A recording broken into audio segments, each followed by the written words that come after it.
यदि आप राजस्थान से हो और आयुर्वेद नर्स कंपाउंडर भर्ती परीक्षा की तैयारी कर रहे हैं तो आपको पता है कि डीएनपी फर्स्ट ईयर और डीएनपी सेकेंड ईयर के जो भी सब्जेक्ट हैं आयुर्वेद के वो आपकी भर्ती परीक्षा के सिलेबस में इंक्लूडेड है, अटैच किया गया है। सभी टॉपिक बहुत ही इंपॉर्टेंट है, आपके जितने भी सब्जेक्ट हैं वो आपके भर्ती परीक्षा की दृष्टिकोण से बहुत ही ज्यादा इंपॉर्टेंट है। और आपको पता है कि आयुर्भास्कर चैनल पे या आयुर्भास्कर ऐप पे जो भी चीजें आयुर्वेद कंपाउंडर स्टाफ नर्स भर्ती परीक्षा से दी जा रही है बहुत ही ज्यादा इंपॉर्टेंट है। और आपको पता होगा कि आयुर्भास्कर इंस्टीट्यूट के द्वारा आयुर्भास्कर ऐप पे राजस्थान आयुर्वेद नर्स कंपाउंडर भर्ती परीक्षा का एक मास्टर कोर्स और टेस्ट सीरीज भी प्रोवाइड किया गया है, जिसमें काफी हद तक बहुत सारे कैंडिडेट जुड़ चुके हैं और भी बहुत सारे ऐसे कैंडिडेट हैं जो कि जुड़ना चाहते हैं। तो यदि आप जुड़ना चाहते हैं तो प्ले स्टोर से आयुर्भास्कर ऐप इंस्टॉल कीजिए और वहां पे अपने नंबर से लॉगिन करके कोर्स पेज एक बार विजिट कर लीजिएगा। वहां पे सारी डिटेल वहां पे आपको मिल जाएगी, वहां से इजी वे में आप हमसे जुड़ सकते हैं। आपको इस वीडियो में हम आपकी भर्ती परीक्षा से रिलेटेड एक सब्जेक्ट की सीरीज कह सकते हैं या प्रैक्टिस सेट कह सकते हैं वो दिखाएंगे। इस वीडियो में हम आपकी भर्ती परीक्षा से रिलेटेड एक प्रैक्टिस सेट सॉल्व करेंगे जो कि आपकी भर्ती परीक्षा के सब्जेक्ट से ही रिलेटेड है और ये सब्जेक्ट बहुत ही ज्यादा इंपॉर्टेंट है। जैसा कि आपने दूसरे सेट कवर किए, आपको पता है कि चैनल पे अलग अलग वीडियोस के माध्यम से आपके भर्ती परीक्षा के रिलेटेड जो भी सब्जेक्ट है उनका मॉक क्वेश्चन आप सभी को दिया गया है और इस भर्ती से रिलेटेड भी कई सारे मॉक क्वेश्चन आप सभी को दिए गए हैं जो कि कंबाइंड भी हैं, अलग अलग स्टेट के लिए भी हेल्पफुल है, आपके लिए भी हेल्पफुल है। लेकिन राजस्थान में स्पेशली ये सब्जेक्ट जो है इंपॉर्टेंट है, अलग स्टेट में नहीं है, तो इसलिए ये स्पेशली ये वीडियो आप सभी के लिए है। तो वीडियो में लास्ट तक बने रहिएगा। चलिए देखते हैं कि कौन से सब्जेक्ट से हम प्रैक्टिस सेट लेके आए हैं और आपको बता दें कि ये प्रैक्टिस सेट पूरे 50 क्वेश्चन का यूट्यूब पे आप देखोगे।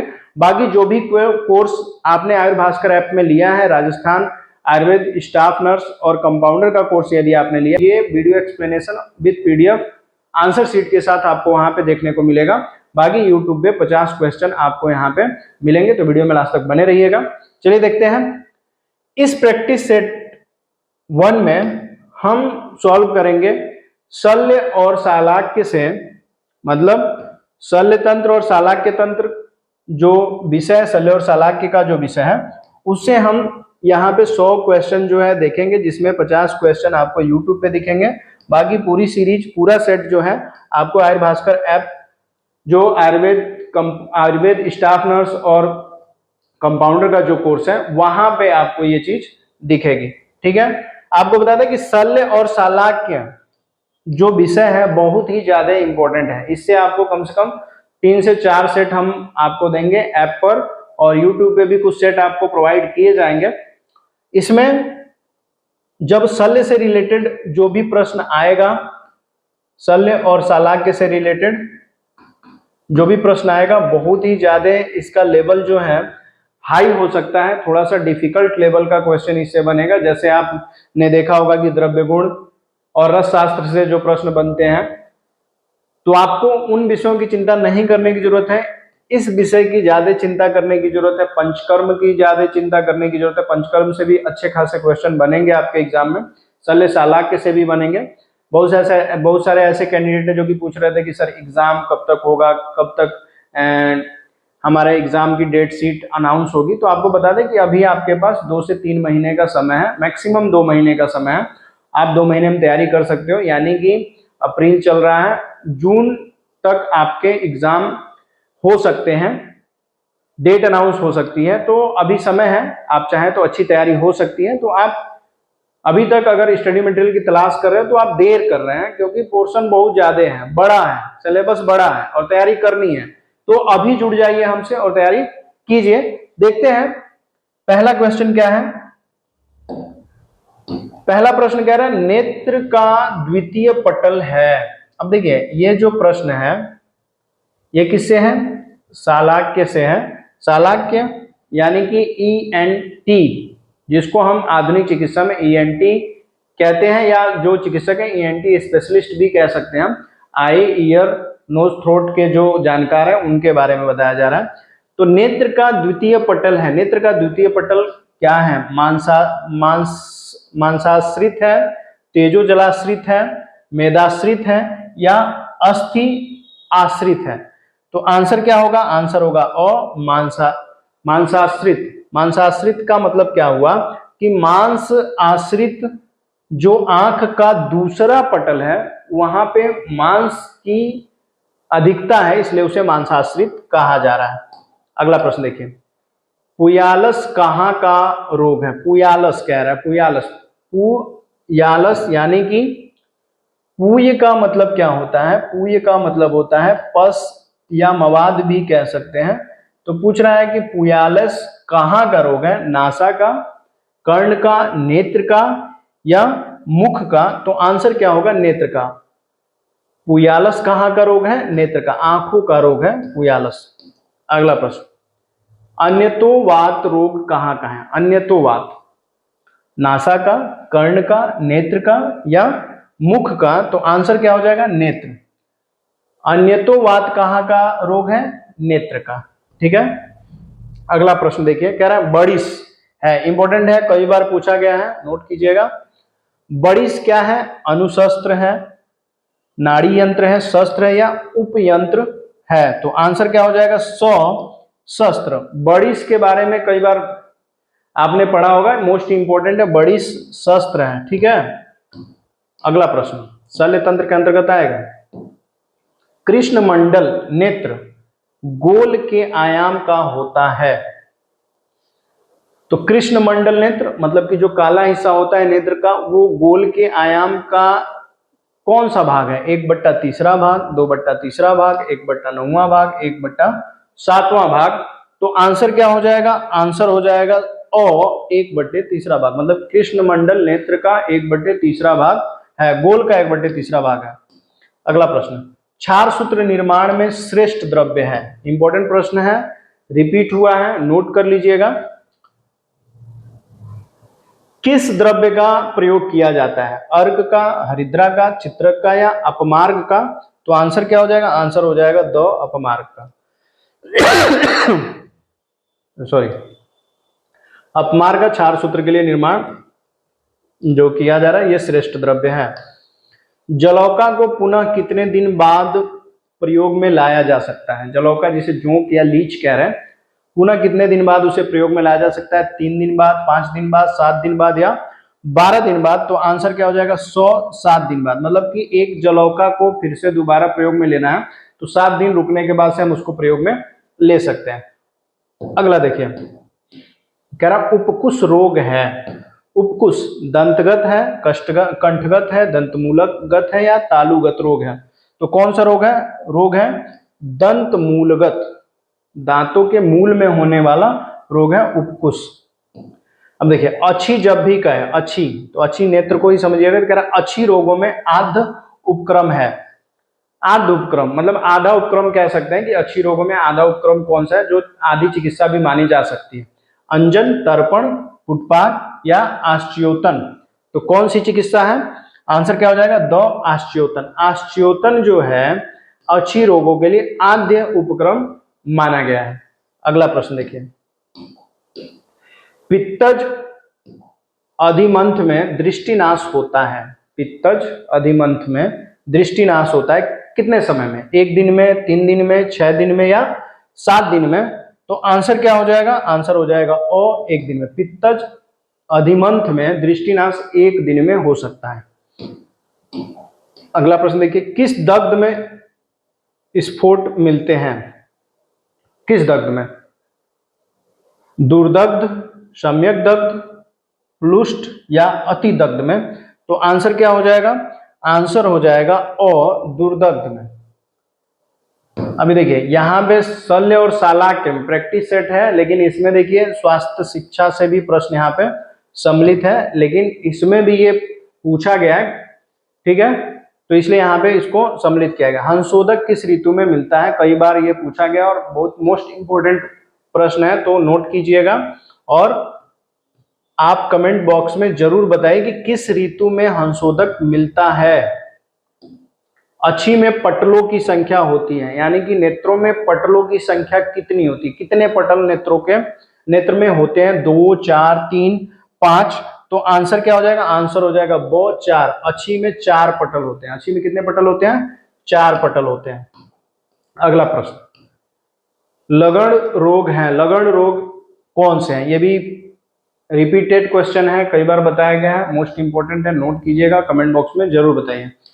अगला प्रश्न देखिए, दीप्त रोग है, दीप्त रोग कौन सा है, नेत्रगत, नासागत, शुक्लगत या शिरोरोग। तो आंसर क्या हो जाएगा, आंसर हो जाएगा वो नासागत। नासागत रोग में दीप्तगत रोग आता है।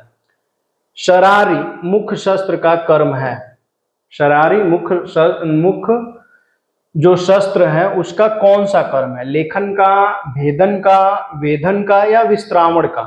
तो आंसर क्या हो जाएगा, आंसर हो जाएगा 2, विस्त्रावण का। शरारी मुख शस्त्र का काम है विस्त्रावण करना। क्या काम है, विस्त्रावण करना। इस तरह समझिए ना कि शरारी मुख शस्त्र मतलब शरारी क्या है, इस तरह भी प्रश्न हो सकता है ना कि शरारी क्या है, तो आप बता सकते हैं ना मुख शस्त्र है, मतलब मुख की चिकित्सा करने के लिए शस्त्र है ये। तो शरारी मुख शस्त्र का कर्म क्या है, इसका काम क्या है, शरारी का क्या काम है, तो क्या है, विस्त्रावण करने का काम है। ठीक है। अगला प्रश्न, शस्त्र दोष नहीं है, इसमें से शस्त्र दोष कौन सा नहीं है, मृदुमुख, मृदुपास, वक्र या अतिधार।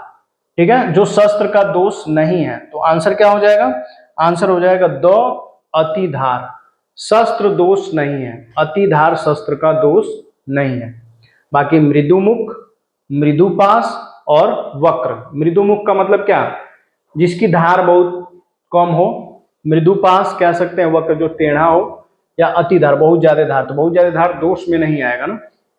अगला प्रश्न देखिए, शरद व ग्रीष्म ऋतु में पैतृक वर्ण में पट्टी कब बदलते हैं, पैतृक वर्ण में पट्टी कब बदला जाता है शरद और ग्रीष्म में, दिन में 1 बार, दिन में 2 बार, प्रत्येक 3 दिन पर या चौथे दिन। तो आंसर क्या हो जाएगा, आंसर हो जाएगा वो दिन में 2 बार, क्योंकि शरद या ग्रीष्म ऋतु, शरद और ग्रीष्म ऋतु में ज्यादा इन्फेक्शन के चांस होते हैं अगर आधुनिक दृष्टिकोण से देखें, तो इसलिए पट्टी जो है दिन में 2 बार बदलने के लिए कहा गया है। अगला प्रश्न देखिए, कोल प्रमाण की व्याधि है, लगड़, प्रवर्णी, प्रवर्णी, अंजननामिका या पोथकी। तो आंसर क्या होगा, आंसर हो जाएगा अ, लगड़, कोल प्रमाण की व्याधि है। अगला प्रश्न कह रहा सद्धो व्रण है, सद्धो व्रण मतलब कि जिसको साधित किया जा सकता है, प्लुष्ट, घृष्ट, उत्पिष्ट या अतिक्षिप्त। तो आंसर क्या हो जाएगा, आंसर हो जाएगा वो घृष्ट। मतलब सद्धो व्रण घृष्ट है, या याद रखिएगा घृष्ट क्या है, सद्धो व्रण है। दिवावली व रात्रिवली सोत है, क्रमशः कौन कौन सा, दिवावली, दिवावली मतलब जो दिन वाला कह सकते हैं, रात्रिवली मतलब जो रात में जो हो रहा है। तो वातज कफज, कफज व वातज, पित्तज कफज या पित्तज त्रिदोषज। तो आंसर क्या हो जाएगा, आंसर हो जाएगा ओ, वातज और कफज। मतलब कि दीपावली और रात्रिवली शोध की बात पूछी जाए तो वाचक दीपावली है और रात्रिवली क्या है, कफज है। अगला प्रश्न, अल्प श्वैथु वेदना, शुष्क संकुचित व्रणता किस दग्ध का लक्षण है। मतलब कि थोड़ा श्वैथु वेदना का मतलब कि जब सांस लिया जाए तो वेदना हो, या शुष्क संकुचित व्रणता, सूखा और सिकुड़ा हुआ व्रण हम कह रहे हैं कि फोड़े हो रहे हैं, तो किस दग्ध का लक्षण है, त्वक दग्ध, स्नायु दग्ध, मांस दग्ध या अस्थि दग्ध। तो आंसर क्या हो जाएगा, आंसर हो जाएगा 100 मांस दग्ध। अगला, प्लुष्ट की चिकित्सा है, प्लुष्ट की चिकित्सा क्या है, उष्णोपचार, शीतोपचार, शीतोष्णोपचार या औषधि। क्या उसे गर्माहट से उसका उपचार किया जा सकता है, या ठंडे चीजों से उपचार किया जा सकता है, या गर्म और ठंडे दोनों से, या यह असाध्य, इसकी चिकित्सा ही नहीं हो सकती है। तो आंसर क्या हो जाएगा, आंसर हो जाएगा उष्णोपचार। मतलब कि प्लुष्ट की चिकित्सा क्या है, उष्णोपचार है। अगला प्रश्न, बागभट्ट के अनुसार मूर्ध तैल के भेद होते हैं, मोस्ट इंपोर्टेंट है, नोट कीजिएगा। मूर्ध तैल के कितने भेद होते हैं, 2, 4, 5, 6 तो आंसर क्या हो जाएगा, आंसर हो जाएगा बो 4। मूर्त तेल के 4 भेद होते हैं। अगला प्रश्न देखिए, अल्प अल्प स्वयथुवेदना शुष्क संकुचित प्रवणता किस दग्ध का लक्षण है। थोड़ा सा चेंज करके पूछ रहा है, त्वक दग्ध, स्नायु दग्ध, मांस दग्ध या संध्यादि दग्ध। तो आंसर हो जाएगा स मांस दग्ध। और इसके ऊपर अभी आपने प्रश्न देखा कौन सा, ये अल्प श्वेथु वेदना शुष्क संकुचित व्रणता, सेम क्वेश्चन है, रिपीट हो गया है, ध्यान रखिएगा।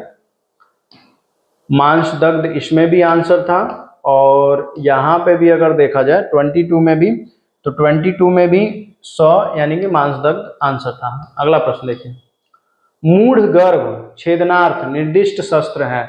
मूढ़ गर्भ, जिसको मृत गर्भ भी आचार्य चरक ने कहा है, तो मूढ़ गर्भ का छेदन मतलब उसे बाहर निकालने के लिए, छेदन के लिए जो निर्दिष्ट शस्त्र कहा गया कौन है, मंडलाग्र, कर्प पत्र, वृद्धि पत्र या ब्रीहिमुख। तो आंसर क्या हो जाएगा, आंसर हो जाएगा अमंडलाग्र। दग्ध के प्रकार होते हैं, दग्ध के कितने प्रकार होते हैं, 2, 3, 4 या 6। तो आंसर क्या हो जाएगा, आंसर हो जाएगा 104। दग्ध के 4 प्रकार होते हैं।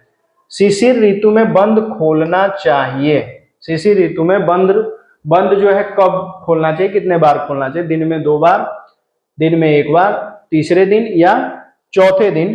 तो आंसर क्या हो जाएगा, आंसर हो जाएगा 100 तीसरे दिन। आंसर क्या हो जाएगा, 100 तीसरे दिन। अगला प्रश्न, शुक्लगत रोगों की संख्या है। शुक्लगत रोगों की संख्या कितनी है, 17 है, 9 है, 14 है, 11 है। तो आंसर क्या होगा, आंसर हो जाएगा 11। शुक्लगत जो रोग हैं उनकी संख्या 11 है, याद कर लीजिएगा।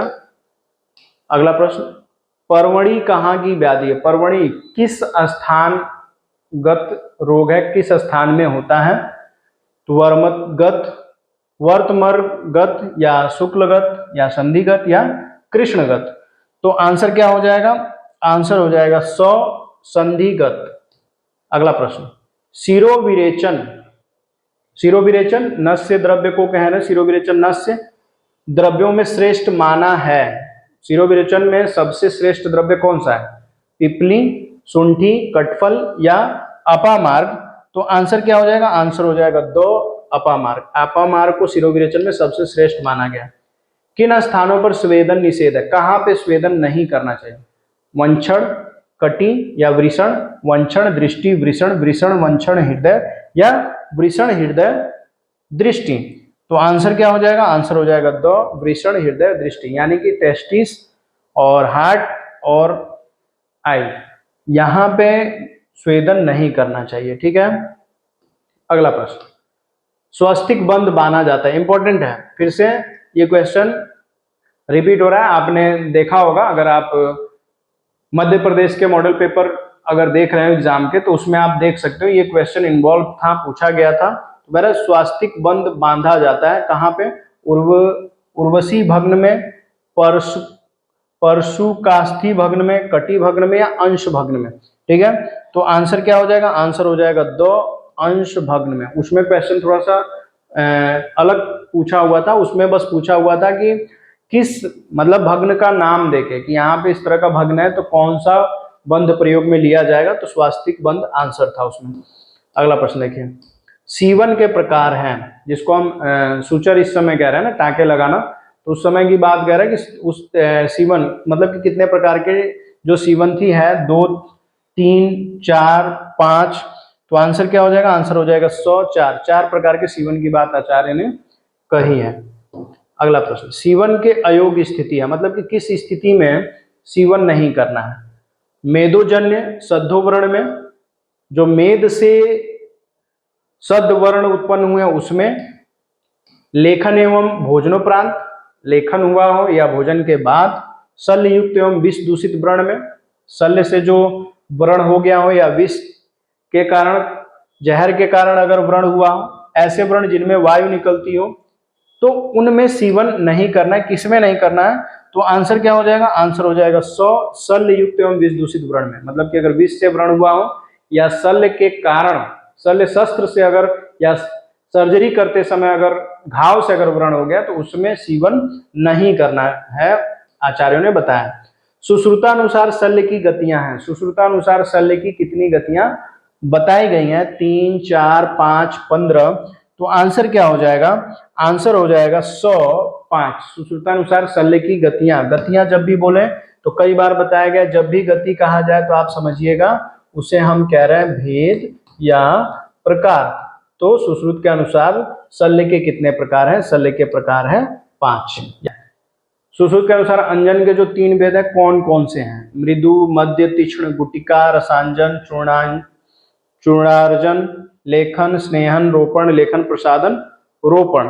तो आंसर क्या हो जाएगा? ब, गुटिका, रसांजन, चूर्णार्जन। ठीक है, याद रखिएगा। अगला प्रश्न, संधि मोक्ष के प्रकार हैं, कौन सा इसमें से सही होगा? ठीक है, ऑप्शन में कई सारे नाम दिए गए हैं, आंसर क्या होगा? आंसर होगा कौन सा? अ, उत्पिष्ट, विलिष्ट, विवर्तित, अवक्षिप्त, अतिक्षिप्त, तिर्यक और क्षिप्त। जांगम विष का अधिष्ठान है। अधिष्ठान का मतलब कि कहां पे वो आश्रय लिया रहता है, जो जांगम विष है। तो कितने मतलब कि उसके अधिष्ठान है? 8 है, 16 है, 24 है, 32 है। तो आंसर क्या हो जाएगा? आंसर हो जाएगा वो 16। पायना है, पायना क्या है? तैल है, क्षार है, उदक है। तैल, क्षार, क्षीर है, उदक, क्षार, घृत है, या क्षीर, क्षार, उदक है। तो आंसर क्या होगा? आंसर होगा अ, तैल, क्षार, उदक। पायना जो है तैल, क्षार और उदक को कहा गया है। अगला प्रश्न, शाखा पर कौन सा बंध निर्दिष्ट है? बंध कहने का मतलब क्या है? जो बैंडेज करते हैं ना, बैंडेज इस समय जो आधुनिक चिकित्सा में हो रहा है, तो प्राचीन में बंध कहा जा रहा था, तो उस बंध के अलग अलग प्रकार थे। तो वही पूछ रहा है, शाखा पर कौन सा बंध निर्दिष्ट है? शाखा मतलब दोनों हाथ और दोनों पैर जो है, यहाँ पे कौन सा बंध निर्दिष्ट कहा गया है? स्वास्तिक, कोष, अनुवेलित या मुत्तौली? कौन सा बंध निर्दिष्ट किया गया है? तो बंध है 100 अनुवेलित। अगला प्रश्न, अनुसंधि विश्लेष में बंध निर्दिष्ट है। अनुसंधि विश्लेष में कौन सा बंध निर्दिष्ट है? खुअटा, पंचांगी, गोफड़ा या अस्थगिका? कौन सा बंध निर्दिष्ट है? तो आंसर हो जाएगा ब, पंचांगी। अगला प्रश्न देखिए, सुश्रुतानुसार प्रधानतम यंत्र है। सुश्रुत के अनुसार सबसे प्रधान यंत्र कौन सा है? कंकमुख, सरारी मुख, सिंहमुख या हस्त? तो कौन सा आंसर होगा? आंसर हो जाएगा द, हस्त। सुश्रुतानुसार प्रधानतम यंत्र कौन सा है? हस्त। मोस्ट इंपोर्टेंट है, नोट कर लीजिएगा। आचार्य सुश्रुत के अनुसार सबसे महत्वपूर्ण जो यंत्र है वो हस्त बताया गया था। नेत्र पर कौन सा बंध बांधा जाता है? नेत्रों पर कौन सा बंध बांधा जाता है? चीन, ख्वाटा, निबंध या स्वस्तिक? तो आंसर क्या हो जाएगा? आंसर हो जाएगा अ, चीन बंध। क्षार पायना का प्रयोग निर्दिष्ट है। क्षार पायना कब निर्दिष्ट किया गया? अस्थि छेदनार्थ, स्नायु छेदनार्थ, पेशी छेदनार्थ या शिरा छेदनार्थ? किसका छेदन करने के लिए क्षार पायना का प्रयोग निर्दिष्ट किया गया है? तो आंसर हो जाएगा अ, अस्थि छेदनार्थ, मतलब अस्थि का छेदन करने के लिए क्षार पायना का प्रयोग बताया गया है। सुश्रुतानुसार व्रणोपक्रम है। व्रणों के जो उपक्रम है वो कितने हैं? 32, 36, 40 या 60? तो आंसर हो जाएगा द, 60। व्रणों उपक्रम या व्रणों के उपक्रम कहे जाए तो वो 60 है। सुश्रुतानुसार पूर्ण भग्न के भेद है। पूरी तरह से भग्न अगर हुआ है तो उसके कितने प्रकार होंगे? 6, 7, 8, 10? तो आंसर हो जाएगा अ, 6। पूर्ण भग्न के भेद जो है 6 हैं आचार्य सुश्रुत के अनुसार। सुश्रुतानुसार सिर शूल के भेद कितने? सिर शूल के कितने भेद बताए गए हैं? 5, 6, 10, 11? कई बार बताए गए, इंपॉर्टेंट है, आपने पढ़ा भी है। आंसर कमेंट बॉक्स में जरूर बताएं। अगला प्रश्न देखिए, सुश्रुतानुसार शोथ के भेद है। सुश्रुत के अनुसार शोथ के कितने भेद हैं? ये भी इंपॉर्टेंट है, कई बार बताया गया। आप पढ़ रहे हो, आंसर दे सकते हैं, आंसर कमेंट बॉक्स में जरूर बताएं। अंतिम प्रश्न जो इस सीरीज का है, जो यूट्यूब पे आप सभी को बताया जा रहा है, उसको देने से पहले आप सभी को बता दें कि अभी भी जो कैंडिडेट जिन्होंने फॉर्म भरा है राजस्थान आयुर्वेद स्टाफ नर्स और कंपाउंडर भर्ती परीक्षा का, और वो तैयारी नहीं कर रहे हैं तो आप भूल कर रहे हो, बहुत देर कर रहे हो, क्योंकि DNP first year DNP second year का पूरा सिलेबस, उससे सोच लीजिए इंपॉर्टेंट टॉपिक सेपरेट करके आपका पूरा सिलेबस तैयार किया गया है भर्ती परीक्षा का। तो कितने टफेस्ट क्वेश्चन आपको एग्जाम में दिख सकते हैं, कितने पोर्शन टच किए जा सकते हैं, तो उसके लिए एकमात्र सोल्यूशन यही है कि आप आयुर्भास्कर ऐप से अपनी भर्ती परीक्षा का कोर्स ले लीजिए, जो कि बहुत ही बजट फ्रेंडली है, आसानी से आप परचेज कर सकते हो, इस तरह की फीस निर्धारित की गई है। एक बार जरूर आप आयुर्भास्कर ऐप पे कोर्स पेज पे विजिट कीजिए और वहां पे देखिए कि क्या क्या कोर्स मटेरियल में रखे गए हैं, क्या क्या चीजें हैं। जैसे आप कोर्स ले लोगे तो कोर्स बंडल इस तरह से क्रिएट किया गया है कि सारे स्टडी मटेरियल जो भी लेक्चर क्लासेस हैं आप सभी को जो दिए जा रहे हैं वो रिकॉर्डेड है, ताकि आप कभी भी किसी भी समय अपने टाइम टेबल के अकॉर्डिंग क्लासेस अटेंड कर सकते हो, ये सुविधा है। और आपको चैट एंड डाउट सपोर्ट के लिए चैट बॉक्स भी आपको ऐप पे दिया गया, अपने डाउट्स अपने टीचर से आप वहां पे इजी वे में पूछ सकते हो, आप कनेक्ट हो सकते हो वहां पे। पीडीएफ नोट्स हैं, टेस्ट सीरीज है, जो भी टेस्ट सीरीज है उसका पीडीएफ भी है और ऑनलाइन टेस्ट सीरीज भी है आपके पास, ताकि आपको रियल एग्जाम का एक वहां पे इम्पैक्ट दिखाई देगा। तो सारी फैसिलिटी वहां पे है, एक बार कोर्स इनरोल कीजिए। बहुत सारे कैंडिडेट ऐसे हैं जो कि कोर्स इनरोल कर चुके हैं, सीटें सीमित है, इस चीज को समझिए, क्योंकि जब इनरोलमेंट फुल हो जाएगा फिर किसी का भी इनरोलमेंट नहीं हो पाएगा, ये चीज ध्यान में रखिएगा। तो समय सीमित है, आपके एग्जाम 2 महीने बाद हो सकते हैं, चांसेस हैं, तो अभी भी समय है, तैयारी कर सकते हैं आप जल्दी से जल्दी आयुर्भास्कर ऐप पे कोर्स इनरोल कर लीजिए। चलिए लास्ट प्रश्न देखते हैं, संधियों पर कौन सा बंध निर्दिष्ट है? जो भी जोड़ है, ज्वाइंट्स है, वहां पे कौन से बंध जो है निर्दिष्ट किए गए हैं? तो आंसर हो जाएगा अस्वास्तिक, संधियों पे स्वास्तिक बंध निर्दिष्ट किए गए। ठीक है, वीडियो बहुत ज्यादा इंपॉर्टेंट है। अभी भी बहुत सारे ऐसे कैंडिडेट है जो तैयारी नहीं कर पा रहे हैं, स्टडी मटेरियल की तलाश में है, स्टडी मटेरियल तलाश कर रहे हैं, अच्छा चैनल तलाश कर रहे हैं, कोर्स तलाश कर रहे हैं, तो वहां तक वीडियो को आप पहुंचा दीजिए, अपने कॉलेज ग्रुप में शेयर कीजिए, अपने स्टडी ग्रुप में शेयर कीजिए, अपने फ्रेंड सर्किल में शेयर कीजिए। जो भी कैंडिडेट ऐसा है जो फॉर्म भरा है वहां तक वीडियो को आप शेयर कर दीजिए, ताकि उसे भी जानकारी मिले और वो भी अच्छी तैयारी कर सके। यहाँ सबसे पहले इन जानकारी से अप टू डेट रहना चाहते हैं तो आप वीडियो के डिस्क्रिप्शन से हमारा टेलीग्राम चैनल जरूर ज्वाइन करें। साथ ही साथ आपको अलग अलग प्लेटफॉर्म के वहां पे लिंक दिखेंगे, वहां से आप हमसे इजी वे में जुड़ सकते हैं और सारी जानकारियों से अप टू डेट रह सकते हैं। वीडियो इंपॉर्टेंट लगती है तो वीडियो को लाइक करें, और यदि आप हमारे चैनल पर नए हैं तो चैनल को सब्सक्राइब करें। वीडियो में लास्ट तक बने रहने के लिए आप सभी का बहुत बहुत धन्यवाद।